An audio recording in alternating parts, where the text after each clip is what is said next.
اعوذ باللہ من الشیطان الرجیم، بسم اللہ الرحمن الرحیم۔ السلام علیکم نائنتھ کلاس، کیسے ہیں سب بچے؟ اللہ تعالیٰ آپ کو ہنستا مسکراتا رکھے، زندگی میں کامیاب و کامران کرے۔ جی بچوں، آج ہم اسلامت لازمی میں ہم منتخب احادیث مبارکہ میں سے حدیث نمبر 7 کریں گے۔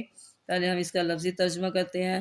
من افتی، جو فتویٰ دیا گیا، بغیر علم، بغیر علم کے، کانا ہوگا، اسمہ، اس کا گناہ، علی من افتاہ، فتویٰ دینے والے پر، ومن اشارہ، اور جس نے مشورہ دیا، علی اخیہ، بامرہ، اپنے بھائی کو کسی ایسے کام کا، یا علم، وہ جانتا تھا، الرشد، کہ بے شک بھلائی ہے، فی غیر، اس کے علاوہ میں ہے، فقد خانہ، تو تحقیق اس نے خیانت کی۔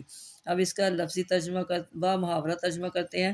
من افتی بغیر علم، جس شخص کو کسی نے علم کے بغیر فتویٰ دیا، کانا اسمہ علی من افتاہ، تو عمل کرنے والے کا گناہ فتویٰ دینے والے پر ہوگا۔ ومن اشار علی اخیہ بامری، جس نے اپنے بھائی کو کوئی ایسا مشورہ دیا کہ جب کہ اسے علم تھا کہ، یا علم، جب کہ اسے علم تھا کہ بھلائی، کہ اسے علم تھا کہ بھلائی اس کے علاوہ ہے، الرشد فی غیری فقد خانہ، تو اس نے اس میں خیانت کی۔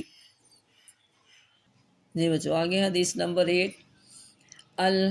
الحیاء، حیا، لا یاتی، تمہیں لاتی، الا، مگر، بخیر، بھلائی ہی۔ تو اس کا ترجمہ محاورہ کیسے ہوگا؟ الحیاء لا یاتی الا بخیر، حیا سے ہمیشہ بھلائی پیدا ہوتی ہے۔ آگے حدیث نمبر 9۔ اللہم، اے اللہ، انی، بے شک میں، اسألوک، آپ سے مانگتا ہوں، علما نافعا، فائدہ دینے والا علم، ورزقا طیبا، حلال روزی، وعملا متقبلا، اور قبولیت والا عمل۔ اب اس کا محاورہ ترجمہ ہوگا۔ اللہم انی اسألک علما نافعا، اے اللہ، بے شک میں تجھ سے فائدہ دینے والا علم، ورزقا طیبا، حلال روزی، وعملا متقبلا، اور قبولیت والا عمل مانگتا ہوں۔ آگے جی حدیث نمبر 10۔ کل المسلم، ہر مسلمان کا، علی المسلم، دوسرے مسلمان پر، حرام، حرام ہے، دم ہو، اس کا خون، و مالہ، اس کا مال، وعرضہ، اور اس کی عزت۔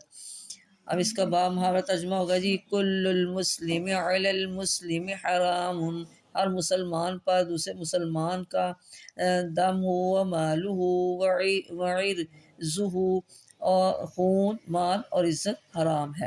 جی بچوں، یہ تھا آج کا ہمارا کام۔ ہم نے احادیث نمبر 7، 8، 9 اور 10 کی۔ اس کو آپ نے اچھی طرح اس کا لفظی اور محاورہ ترجمہ یاد کرنا ہے۔ دعاؤں میں یاد رکھیے گا۔ اوکے، اللہ حافظ۔